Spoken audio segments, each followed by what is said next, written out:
Rachel Dudley, the graphic design instructor here at the 4C Academy.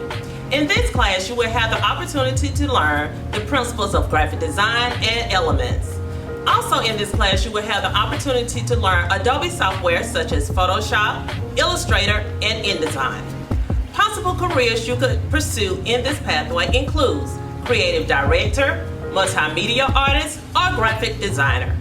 A graphic designer is one who develops graphic and layouts for illustrations, company logos, website, and more. In this class, you will have the opportunity to become a graphic designer. We run a school-based enterprise known as the 4C Printing.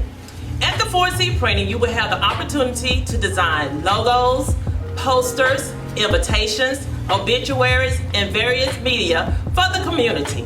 With this opportunity, you will develop a portfolio that you can use to pursue future careers with local industry. In our lab, we have various equipment that you can actually print out those different types of media.